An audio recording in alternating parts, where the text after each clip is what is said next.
آج سورہ نساء کی بقیہ آیات مبارکہ کی تلاوت ہوئی اور اس کے ساتھ ساتھ سورہ مائدہ کی بھی اکثر آیتوں کی تلاوت ہوئی۔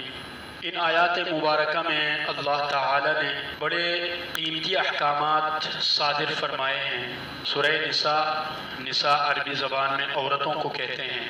امرأتن ایک عورت کو کہتے ہیں، نساء کئی عورتوں کو عربی زبان میں۔ اس صورت مبارکہ میں چونکہ عورتوں سے متعلق کچھ احکامات کا ذکر بھی ہے، اس مناسبت سے اس صورت کا نام سورۃ النساء رکھا گیا ہے۔ اس میں ابتدائی طور پر میراث میں ورثاء کے حقوق کو بیان کیا گیا ہے۔ میراث اس مال کو کہا جاتا ہے جب کوئی آدمی فوت ہو جائے تو فوت ہونے کے بعد جو اس کا مال رہ جاتا ہے اس کو ہم مال میراث کہتے ہیں، اور جو اس کے رشتہ دار پیچھے رہ جاتے ہیں اس کو ہم ورثاء کہتے ہیں۔ وہ میراث کو ورثاء میں کیسے تقسیم کیا جائے گا اس کو اللہ تعالیٰ نے خود واضح کیا، خود مقرر کیا ہے۔ اس میں مردوں کے جو حقوق ہیں، مردوں کو جو حصہ دیا ہے اس سے عورتوں کو کم حصہ دیا ہے۔ یعنی عورت کو اگر 10,000 روپے ملنا ہے تو مرد کو 20,000 ملیں گے، عورت کو اگر 50,000 ملے گا تو مرد کو 1,00,000 ملے گا۔ اس چیز کو بعض حضرات بنیاد بنا کر کہتے ہیں کہ اسلام نے عورتوں کو مردوں کے مساوی حقوق نہیں دیے، حالانکہ اگر غور سے دیکھیں انہی آیات مبارکہ میں اللہ تعالیٰ نے ایک شخص کے مرنے کے بعد اس کے ورثاء کا ذکر کیا ہے۔ ورثاء میں 4 مردوں کا ذکر کیا ہے، 8 عورتوں کا ذکر کیا، یعنی ایک شخص کے مرنے کے بعد اس کے رشتہ داروں میں، مرد رشتہ داروں میں 4 کو حصہ ملتا ہے اور عورت رشتہ داروں میں 8 کو۔ اس وجہ سے عورتوں کا حق ہمیں آدھا نظر آتا ہے۔ جو اعتراض کرنے والے ہیں، جو اسلامی احکامات پر نکتہ چینی کرنے والے ہیں، وہ اس نقطے تک نہیں پہنچ سکے کہ شریعت نے 4 مردوں کا ذکر کیا ہے اور 8 عورتوں کا۔ اس وجہ سے مردوں کا جو حصہ ہے، عورتوں کا حصہ اس سے ہمیں کم نظر آتا ہے۔ وہ اسی چیز کو بنیاد بنا کے، پوائنٹ بنا کے میرے اور آپ کے ذہن کو خراب کرتے ہیں اسلام سے متعلق، اور ہم چونکہ علماء کو تو ٹائم نہیں دیتے اور پھر ہمارے ذہنوں میں بھی سوالات اٹھتے ہیں کہ عورتوں کو حقوق نہیں دیا گیا، مردوں کو زیادہ دیا گیا ہے، حالانکہ ایسا نہیں ہے۔ 8 عورتوں کو حق دیا گیا اور 4 مردوں کو حق دیا گیا۔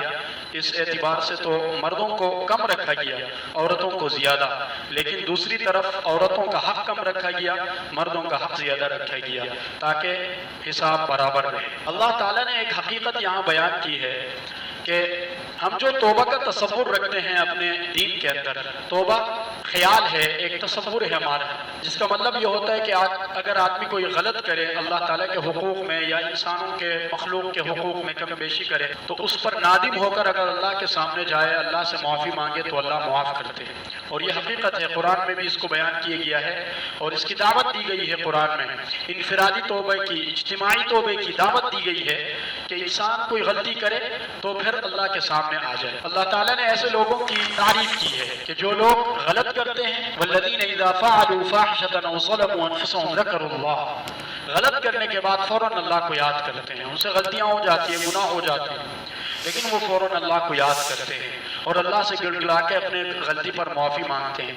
اللہ تعالیٰ فرماتے ہیں اولئک جزاؤہم مغفرۃ من ربہم، ان کا بدلہ یہی ہے کہ میری طرف سے ان کو معاف۔ لیکن اس حقیقت کو اللہ نے یہاں اشکارا کیا ہے کہ توبہ کا یہ مطلب نہیں کہ آدمی غلط کو غلط سمجھ کے کر رہا ہے اور یہ سوچ کر کہ میں بعد میں توبہ کروں گا، یہ نہیں۔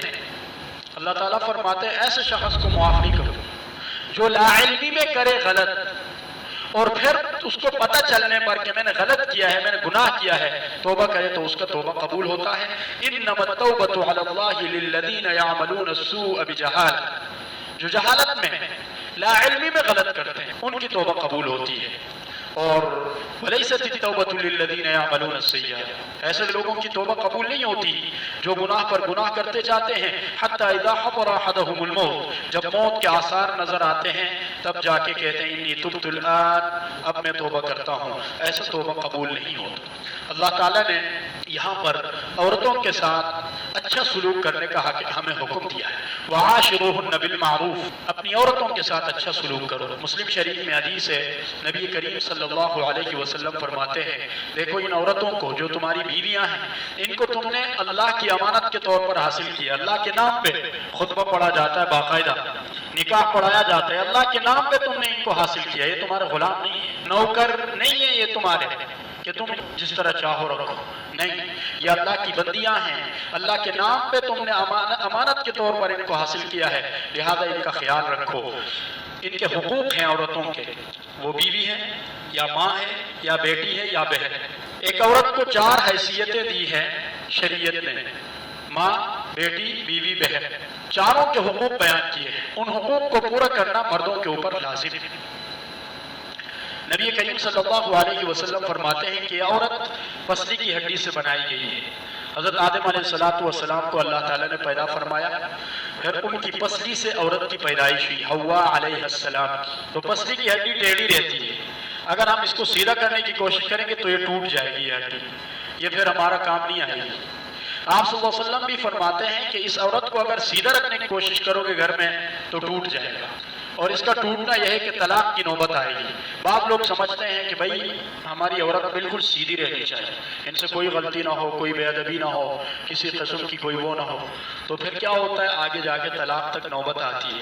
آپ صلی اللہ علیہ وسلم فرماتے ہیں یہ پسلی کی ہڈی کی طرح ہے، اس کو ٹیڑھی رہنے دو اور اس کے ساتھ گزارا کرو۔ وَعَاشِرُوهُنَّ بِالْمَعْرُوفِ، ان کے ساتھ اچھا سلوک کرو۔ اور فَإِن كَرِهْتُمُوهُنَّ، اگر کوئی عادت ان کی آپ کو بری لگتی ہے تو فَعَسَىٰ أَن تَكْرَهُوا شَيْئًا وَيَجْعَلَ اللَّهُ فِيهِ خَيْرًا كَثِيرًا، بہت ممکن ہے کہ تمہیں وہ برے لگیں اور اللہ تعالیٰ نے تمہارے لیے اس میں بہتری رکھی ہو۔ آپ صلی اللہ علیہ وسلم کی حدیث ہے، فرماتے ہیں کہ اگر عورت کی کوئی ایک عادت تمہیں بری لگے، دوسری اچھی عادت کو اپنے سامنے رکھو اور عورت کو ستاؤ نہیں، پریشان مت کرو۔ اور یہ حقیقت بھی اللہ تعالیٰ نے یہاں بیان کیا ہے، سورہ نساء آیت نمبر 34 ہے، اس میں یہ بیان کیا گیا ہے کہ اللہ تعالیٰ جس نے ہمیں پیدا کیا ہے، عورتوں کو بھی اسی ذات نے پیدا کیا، مردوں کو بھی جس ذات نے ہمیں پیدا کیا وہ ذات ہمیں بتا رہا ہے کہ مردوں کی خلقت عورتوں کی خلقت کے معاملے میں مختلف ہے۔ مرد مضبوط الخلقت ہے، عورتیں نازک خلقت والے ہیں، لہذا ان کی ذمہ داریاں الگ ہیں، مردوں کی الگ ہیں۔